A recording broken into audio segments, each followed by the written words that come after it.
America attack blueprint निष्कट परवर्ती प्रसंग अमेरिकार जो ऑपरेशन मिडनाइट हैमर होता जो 25 मिनिट रे ईरान तीन परमाणु केन्द्र फर्दो नातांज और इस्फान पूरा ऑपरेशन संपर्क में विस्तृत सूचना देइछंती अमेरिकार जॉइंट चीफ ऑफ स्टाफ अध्यक्ष जनरल डान केन जे किभଳି भाबरे सेठी पूरा ध्वंस लीला रचा जाइथिला। अमेरिका इतिहास रे सबुठु बड़ B2 स्टेल्थ फाइटर आक्रमण बोली से ताकू कहिसंती। तबे गुरुत्वपूर्ण कथा होची ऑपरेशन अत्यंत गुप्त थिला, केही किछि जानि नथिले, सूचना भी लीक होई नथिला, बरम ऑपरेशन सफलता पई गोटे प्रकार भ्रम बा डिकॉय सृष्टि करा जाइथिला। मिसरी व्हाइटमैन एयरफोर्स बेस रु B2 बम्बर गुड़िक उड़ाण करथिले। किछि विमान प्रशांत महासागर उठु जाउथिले, आउ किछि पश्चिम दिगरे उड़ीथिले। 7टी B2 स्पिरिट स्टील्थ बमर पूर्व दिगरे ईरान आड़कू अग्रसर होते जमती कि भ्रम सृष्टि हो क्यों आड़कू विमान जाऊँगी कहीं किसी जानीपारे ना। और शुक्रवार मध्यरात्रि ये ऑपरेशन को आरंभ करा जाइथिला। B2 बमर गुड़िक 18 घंटार उड़ाण पाई अमेरिका बाहरी थिले और बाटरे आकाशरे माने मझी आकाशरे मध्य रिफ्युएलिंग करथिले। उड़ाण समय सर्वनिम्न जोगाजोग भी जमती कम्युनिकेशन जी मिनिमम हो पार तापर नजर रखा जाइथिला, जहाद्वारा कई किसी जानीपारे नहीं। शनिवार संध्या 5टार ईरान आकाश सीमार प्रवेश पूर्व अमेरिकार गोटे सबमेरीन इस्फान परमाणु केन्द्र में थिबा मुख्य भित्तिभूमि पर 24 रु अधिक तोमाहाक लैंड अटैक क्रूज मिसाइल उत्क्षेपण करथिला। शनिवार संध्या 6:40 जहाँ ईरान समय राति 2:10 मुख्य B2 बमर फर्दो परमाणु केन्द्र में 2टी GBU-57 पेनिट्रेटर बंकर बस्टर बोमा निक्षेप करथिला। प्रति बोमार ओजन थिला प्राय 30,000 पाउंड बा 13,608 किलोग्राम, जमती कि बंकर फटई पारिबो। परवर्ती समय आउ गोटे B2 बमर फर्दो नातांज रे 14टी MOP निक्षेप करथिले। आउ या द्वारा पूरा अंचल रे ध्वंस लीला रही बोली अमेरिका सूत्रରୁ सूचना मिली। किंतु मुख्य B2 बमर फर्दो परमाणु केन्द्र में 2टी GBU-57 पेनिट्रेटर बंकर बस्टर बोमा निक्षेप करथिला। प्रति बोमार ओजन थिला प्राय 30,000 पाउंड बा 13,608 किलोग्राम। परवर्ती समय आउ B2 बमर फर्दो नातांज 14टी MOP निक्षेप करथिले। मात्र 25 मिनिट रे 3टी परमाणु केन्द्र उपर आक्रमण संपूर्ण होइथिबा एवं एथिरे ध्वंस लीला होइथिबा अमेरिका दाबी करुछि। किंतु ईरान प्रमुख परमाणु प्रतिष्ठान को संपूर्ण ध्वंस करिछि कि अमेरिका एबे भी प्रश्न आसुछि। ईरान जहाँ जुक्ति रहुछि जे सेभଳି किछि क्षति हेइनी, नातांज फर्दो एवं इस्फान आणविक प्लांट माटीरे मिसिछि अमेरिका कहूछि। किंतु अमेरिकार ए दाबी केते सत, कारण स्वतंत्र भावे विशेषज्ञ माने दाबीर सत्यता को जांच करि पारि नाही। नातांज फर्दोरे थिबा अंडरग्राउंड यूरेनियम संवर्धनकारी केन्द्र उपरे बोमा माड़ होइतिला। सैटेलाइट इमेज रु जना पड़ुछि जो पहाड़ रे फर्दो आणविक केन्द्र रही सेठी बड़ बड़ गर्त सृष्टि होइछि, बड़ बड़ क्रेट पूरा गात भली सृष्टि होइछि। किंतु अंडरग्राउंड रे थिबा फैसिलिटी केते क्षतिग्रस्त होइछि ताहा स्पष्ट जना पड़ु नाही। से भली नातांज रे मध्य 5.5 मीटर चौड़ार गोटे गर्त सृष्टि होइछि, किंतु नातांज रे 24 मीटर अंडरग्राउंड रे थिबा फैसिलिटी केते क्षतिग्रस्त होइछि ता भी स्पष्ट होई नाही। चर्चा होछि अमेरिकार स्ट्राइक पूर्व फर्दर प्राय 400 किलोग्राम एनरिच्ड यूरेनियम को अन्यत्र स्थानांतर करबा पई ईरान कुआडे सक्षम होइतिला। किंतु सेठी भी कथा आसुछि जे जेतेबेले ऑपरेशन टी गुप्त रहितिला, ईरान केउठु सूचना पाइला जे अमेरिका अटैक करूछि, सेथि पई ताकू रखा जाइथिला, अलगा जागा को निया जाई पारिथिला। किंतु ए प्रकार कथा मध्य जुक्ति आसुछि जे जेहेतु फर्दो को अटैक करिबो बोली अमेरिका पूर्व कहि सारिथिला, सेथि पई सुरक्षा दृष्टिकोण ए प्रकार कथा करा जाई थाई पारे। किंतु प्रकृत सतटी कोन सैटेलाइट इमेज जहाँ कहूछि केवल गर्त सृष्टि होइतबा कथा कहा जाउछि। ए प्रकार भी आलोचना करा जाउछि जे जो न्यूक्लियर फैसिलिटी बा एक्टिविटी पाई जहाँ ईरान सेठी प्रस्तुत करी रखिछि सेठी वेंटिलेशन पाई मध्य सेगुड़िक व्यवहार करा जाई थाई पारे। आम इस प्रकार अधिक आलोचना करबा। प्रतिरक्षा विशेषज्ञ ब्रिगेडियर अभिमन्यु राउत जोड़ी होइछन। ब्रिगेडियर राउत स्वागत करबा आलोचना को।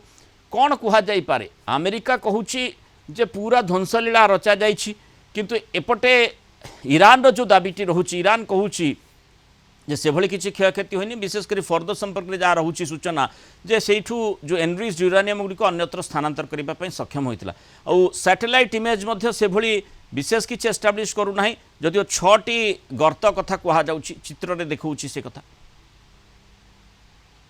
ଆପଣ ଯାହା କହିଲେ ତାର କିଛି ନା କିଛି ସତ୍ୟ ସତ୍ୟ ଅଛି। ଦେଖନ୍ତୁ ଏ ଯୋଉ ଏନରିଚ୍ଡ ୟୁରାନିୟମ ଯୋଉ ସ୍ଥାନାନ୍ତରିତ କରା ହେଲା, ସେଥିପାଇଁ ଆମେରିକା ନିଜେ ହିଁ ତାଙ୍କୁ କହିଥିଲା ଯେ ଆମେରିକା କେବଳ ଆକୁ ଧ୍ୱଂସ କରିପାରିବ, ଆକୁ ନିପାତ କରିପାରିବ। ସେଥିପାଇଁ ଆମେ ସମୟ ନେଉଛୁ 15 ଦିନ ଭିତରେ, 2 ସପ୍ତାହ ଭିତରେ ଆମେ କିଛି ନା କିଛି ନିଷ୍ପତ୍ତି ନେବୁ। ତ କଣ କୌଣସି ବୁଦ୍ଧିମାନ ଶତ୍ରୁ ହଉ ମିତ୍ର ହଉ, ସେ କଣ ତାର ସେଇ ଯୋଉ ୟୁରାନିୟମକୁ ସେଠି ରଖିକି ବସିବ? ସେ ନିଶ୍ଚିତ ଭାବେ ସେ କରୁ କି ନ କରୁ ତାକୁ ସ୍ଥାନାନ୍ତର କରିବ। ସେଇଥିପାଇଁ ଆମେରିକା ହିଁ ତାଙ୍କୁ ପ୍ରଥମ ସୂଚନା ଦେଇଥିଲା। ତାପରେ ଦ୍ୱିତୀୟରେ କହୁଛି ଯେ ଆମେ ଆକ୍ରମଣ ପୂର୍ବରୁ ଇରାନକୁ ପ୍ରାୟ କହିଥିଲୁ ତାହେଲେ ସେଠି ଯେମିତି ଜୀବନ ହାନି ନ ହଉ ଲୋକଙ୍କର, ଆଉ ଏ ପ୍ରକାର ରେଡିଏସନ ନ ହଉ। ବର୍ତ୍ତମାନ ଆପଣ ଯାହା କହିଲେ ଯଦି ସେ ପୂର୍ଣ୍ଣ ରୂପେ ତାକୁ ଧ୍ୱଂସ କରିଛି, ସେଥିରୁ ରେଡିଏସନ ଏଫେକ୍ଟ ହେବା କଥା, ଯାହାକି IAEA କହୁନାହିଁ କି କୌଣସି ପ୍ରକାର ଗୋଟେ ସନ୍ଧାନ ମିଳୁନାହିଁ ଯେ ସେଠି କିଛି ରେଡିଏସନ ଏଫେକ୍ଟ ହେଇଛି। ଆଉ ଆଜି ଜାତିସଂଘରେ ମଧ୍ୟ ଯୋଉ ପ୍ରକାର ପ୍ରଶ୍ନବାଚୀ ଉପରେ ରହିଲା, ଆମେରିକା କହିଲା ଯେ ଇରାନକୁ ସେ ନିଜେ ନିଜେ ତାକୁ ଧ୍ୱଂସ କରିବାକୁ ହବ, ସେଥିରେ ନହେଲେ କଦାପି ଆମେ ତାକୁ ଛାଡିବୁ ନାହିଁ, ଆଉ ସେଇଟାକୁ ସେ କହୁଛି। ଆଉ ତେଣୁ ଏ ପ୍ରତ୍ୟେକ କ୍ଷେତ୍ରରେ ଦେଖିବାକୁ ଗଲେ ଆଜିର ଯୋଉ ଜାତିସଂଘର ଯୋଉ ମାନେ ଯୋଉ ଯାହା ଆମେରିକା କହିଛି ଯେ ଇରାନକୁ ସ୍ୱୟଂ ନିଜକୁ ନିଜେ ତାର ପରମାଣୁ ଯୋଉ ରହିଛି ଯନ୍ତ୍ର ବା ଯାହା କିଛି ତାର ଯୋଉ ଅନୁସନ୍ଧାନ ରହିଛି ବା ତାର ଯୋଉ କାମ ଗୁଡା ରହିଛି, ଯୋଉଠି ଅଣୁ ମାନେ ୟୁରାନିୟମକୁ ତାକୁ ଏନରିଚ କରାହଉଛି, ସେ ସବୁକୁ ସେ ନିଜେ ବନ୍ଦ କରିବାକୁ ହବ। ତେଣୁ ଟିକେ ସନ୍ଦେହ ସୃଷ୍ଟି ହୋଇଛି ଯେ ଆମେରିକା ପୁରାପୁରି ଭାବରେ ତାଙ୍କୁ ନଷ୍ଟଭ୍ରଷ୍ଟ କରିଛି କି ନାହିଁ। ତାପରେ ପ୍ରଥମରେ ଯୋଉ ଫୋଲ୍ଡର ଯୋଉ କହୁଥିଲେ ଯେ ସେଟା ପ୍ରାୟ 200 ମିଟର କି 300 ମିଟର ତଳେ ଅଛି, यार क्षमता केवल 100 मीटर 300 फुट 200 300 फुट जाए केवल जो बंकर ब्लास्टिंग बम क्षमता 90 मीटर यदि थिबो ताहले से ताहले पूर्ण रूपे से ध्वंस देला माने सेठी प्रश्न आसुछि जे अमेरिकार बंकर बस्टर जो बोमा गुडी कर रहितला ता सेठी माने जेतिकी काम उद्देश्य रे ताको पठा जाइतला ता करि परलानी की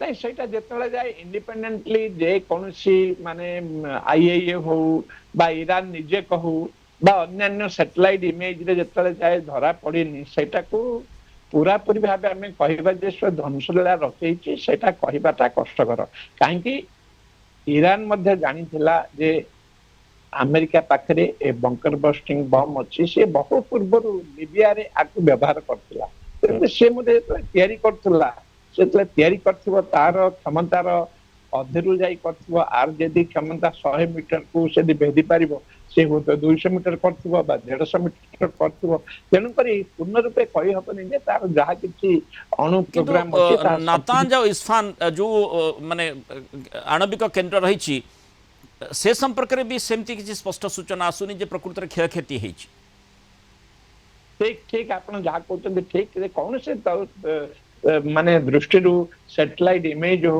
बा इंडिपेंडेंट ये हो कि रेडिएशन इफेक्ट हो ए सब भीतर कौन सी दिगरु सेटा को पूर्ण रूपे आमे कहि परिबनी सटीकता सहित जे पूरा पूरी सेवा से ध्वंस करि पारछि आणविक तार जो प्रतिष्ठान और आणविक जो प्रोग्राम अछि तार योजना को पूर्ण रूपे पंड करिछि एटा किंतु जो उद्देश्य रे ब्रिगेडियर राउत जो उद्देश्य रे अमेरिका एपरी अप्रत्याशित भाव में जो आम देखुचे जे इस्राएल को आक्रमण करने प्रोत्साहित करिछि अमेरिका एभली मंतव्य मध्य ईरान देछि आउ जेतेबेले माने इस्राएल पाखरे ता इम्पोर्टेंट हो गला ता पाखरे आउ कौन से सुजोग नहीं सेतिक बेले अमेरिका एंट्री मारिछि एभली मंतव्य जेतु ईरान पक्षरु मध्य दिया जाइछि वर्तमान ईरान जेतेबेले रक्तमुखा हेई रहिछि स्वाभाविक भाव में जदि जो आणविक फैसिलिटी गुड़ी को जब जो एनरिच यूरानियम को अन्य स्थान को जब नेबाई सक्षम हो विशेष भाव में किसी जो B2 स्टील्थ बमर द्वारा जो भली गुप्त अप्रत्याशित आक्रमण अमेरिका पक्षर करागला ता द्वारा किसी विशेष क्षयक्षति हो ना स्वाभाविक भाव में ईरान अधिक प्रतिहिंसा परायण हेबो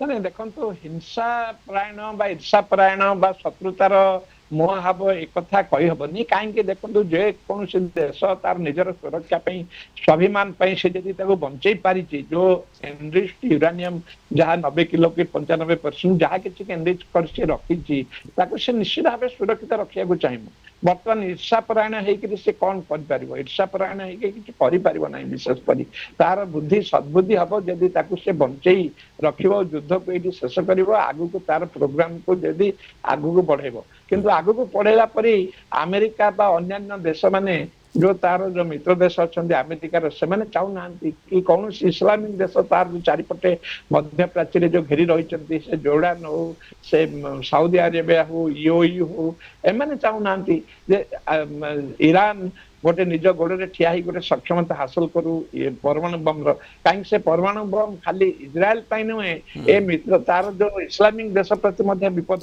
ଯାହାକୁ ହେଲେ ସେ ଆଖି ଦେଖେଇବ ସେ ନିଜେ ଗୋଟେ ଖାଲିପେଟ ତିଆରି କରିବାକୁ ବସିବ ମାନେ ଆଞ୍ଚଳିକ ଅସମାନତା ମାନେ ରିଜନାଲ ଇମ୍ବାଲାନ୍ସ ମଧ୍ୟ କ୍ରିଏଟ୍ କରିପାରେ ସେ ସମ୍ଭାବନା ରହିଛି ଯୋଉଥିପାଇଁ ଅନେକ ଦେଶ ମଧ୍ୟ ଚାହୁଁନାହାନ୍ତି ଯାହା ଆପଣ ଆଲୋଚନା କରୁଛନ୍ତି ଯେ ଇରାନ ପାଖରେ ଏଭଳି ଅତ୍ୟନ୍ତ ଉନ୍ନତ ଆଣବିକ କ୍ଷମତା ତା ହାତରେ ରହୁ ଯାହାଦ୍ୱାରା ସମସ୍ତେ ଗୋଟିଏ ବିପଦ ଜୋନ୍କୁ ସମସ୍ତେ ଟାଣି ହୋଇଯିବାର ସମ୍ଭାବନା କଥା କୁହାଯାଉଛି ଯୋଉଥିପାଇଁ ଆମେ ଦେଖୁଛେ এই ଯୁଦ୍ଧ ବଢ଼ି ବଢ଼ି ଚାଲିଛି ବହୁତ ବହୁତ ଧନ୍ୟବାଦ ବ୍ରିଗେଡିୟର ଅଭିମନ୍ୟୁ ରାଉତ ଆଲୋଚନା ରହିଥିବାରୁ ମତାମତ ରଖିଥିବାରୁ